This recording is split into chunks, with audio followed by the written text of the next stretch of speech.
Le ministère des Enseignements maternels et primaires a pour mission la conception, la mise en œuvre, le suivi et l'évaluation de la politique générale de l'État en matière d'éducation, d'enseignement maternel et primaire et de formation conformément aux lois et règlements en vigueur en République du Bénin. Un cahier de charges qu'assume de main de maître le ministre Salimane Karimou. Après avoir accompli sa mission en exécutant la feuille de route du programme d'action du gouvernement, phase 1 2016-2021, le voilà encore en train de relever les défis liés au PAG2, à savoir la construction des écoles primaires publiques dans les départements de l'Ouémé, du Plateau, du Borgou et des Collines par le biais du projet Japon 7. La construction et l'équipement d'écoles primaires dans les départements de l'Atlantique dans le cadre du projet Japon 6.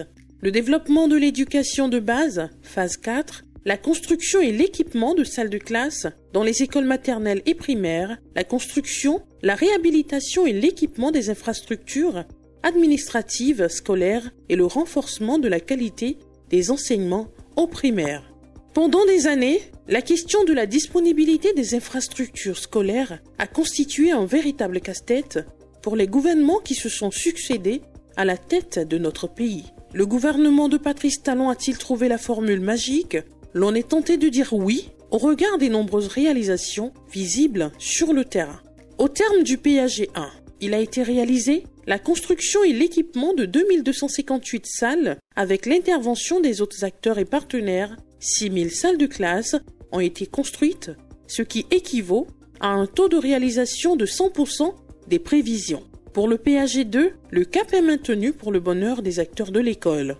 Nous sommes ici à Savet, dans le département des Collines, précisément à l'école primaire publique de Gobé quartier A, où le ministre des Enseignements maternels et primaires reçoit les clés de 339 salles de classe, latrines et logements inclus, construits dans 6 départements, la Takora, la Donga, la Libori, le Borgou, le Zou et les Collines.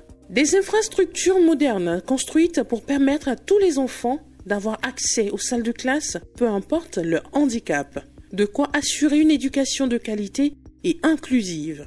Les enseignants ne sont pas du reste, car ils bénéficient eux aussi de logements pour la directrice ou le directeur et les collaborateurs. Au niveau de tous les sites identifiés pour les infrastructures, les salles de classe sont conçues suivant la norme d'école de qualité fondamentale EQF et occupent une superficie utile de 68,50 m² chacune.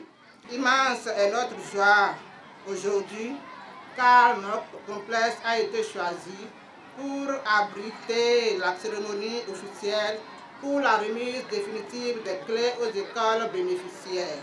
L'amélioration des conditions de travail du personnel enseignant et celle du cadre d'apprentissage de nos enfants constitue la clé de voûte de la réalisation de bonnes performances dans nos écoles.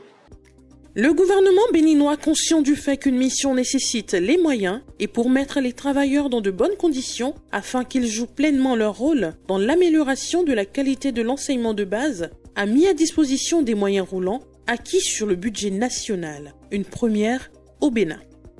Nous sommes contents, et je parle au nom des collègues d'EDAMP et CRP. Nous sommes très contents parce que une mission, un moyen. Et nous avons constaté que c'est des véhicules vraiment neufs qu'on a mis à notre disposition pour pouvoir accomplir la mission qui nous est dévolue. Et nous en profitons pour remercier Son Excellence, Monsieur le Président de la République, pour avoir choisi de nous doter de ces moyens à partir du budget national. Ça, c'est très important. À partir du budget national, là, ça veut dire que le gouvernement est en train de faire des efforts essentiels pour pouvoir résoudre ses propres problèmes. Nous remercions également le ministre des Enseignements maternels et primaires et tous ses collaborateurs à divers niveaux pour avoir milité pour la réalisation, la concrétisation de l'achat de ces véhicules qui sont mis à la disposition des 12 directeurs départementaux et des CRP, de la Libori, du Borgou et d'autres départements. Dans l'histoire de l'école de notre pays, je crois que c'est l'une des rares fois que le budget national consent autant de ressources financières pour mettre à disposition les moyens roulants. Pour la petite histoire, pour ce que je sais, et je me rappelle, depuis les années 2007, 2008, 2010, ce n'était plus possible que ce soit le budget national, surtout pour ce qui concerne les circuits déconcentrés, les directions départementales et les séquences scolaires, ce n'était pas évident que ce soit l'État qui le fasse. On a toujours sollicité les partenaires techniques et financiers pour nous accompagner dans ce domaine-là. Aujourd'hui, l'État nous permet de doter toutes les directions départementales des enseignements maternels primaires de moyens roulants.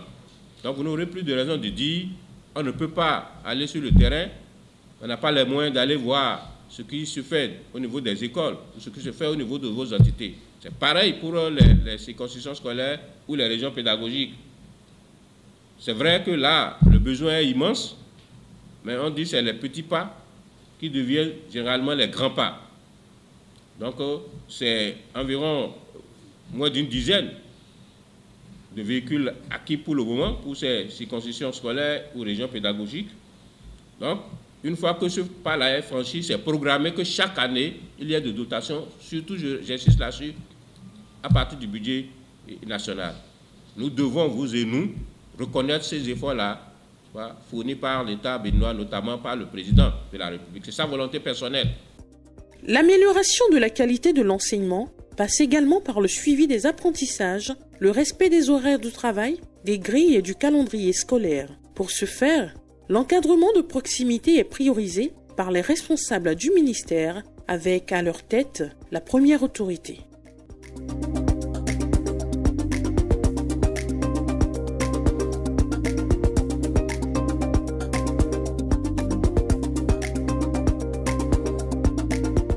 Dans le programme d'action du gouvernement, il est aussi prévu une grande réforme. Il s'agit de l'élaboration d'une loi sur le financement des cantines scolaires.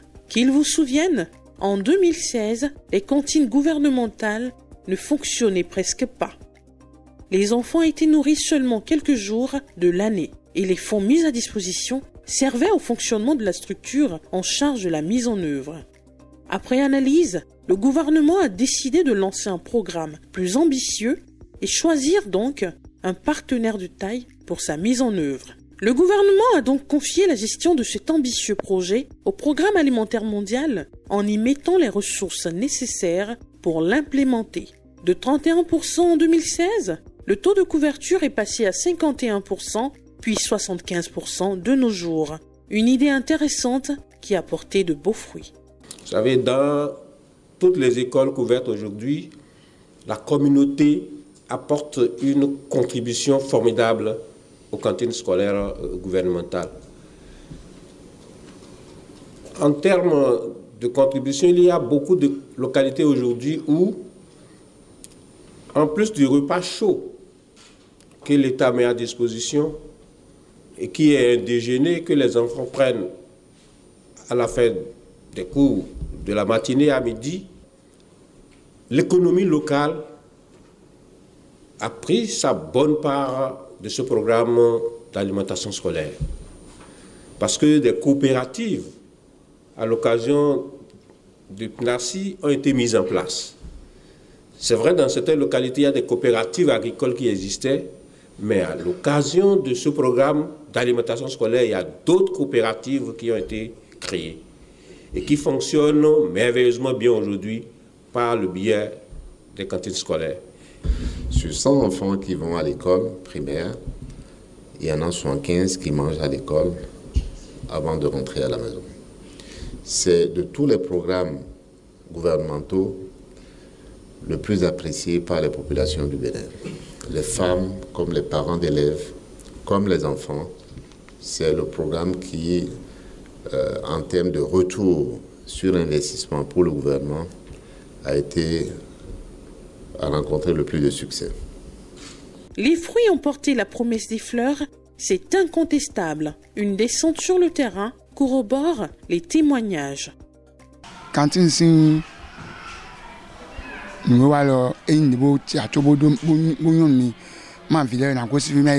parents après madame ni yo caméra quand ils ont me virer pour tomber à jour et nous mon modou au vieux moi j'ai mis ko bien bande pour e ba ko to ne besoin parce que dun to oui et aller au na wa filière tout ya non si à côté quand ils ont si on la me il a pas quand ils si kolom ni ben ko de ndogu to ko do lo ben ko da gbe mba ndogu nu si je Patrice Talon lo aso wa di o ma kuna no kongudo to ma no na no ko to mo école de pour ma mo ale o bi ku ina bénéficier cantine lo bo vile pinan inu konde me bo vile na de kunso cantine de mise wa vosa e vivi nu mitam bo wa da gbe nu me de to poru no pole bo vile o yedu o inu na bon gbo mi de subo ko ete ko de no be no go men de bo ete inde mi na brona e wezo ena cheni to gandeze cantine sedo ma o le suna doni fide de o bena bo mo de u gamo bona bo ze sedo mi bo vile na motin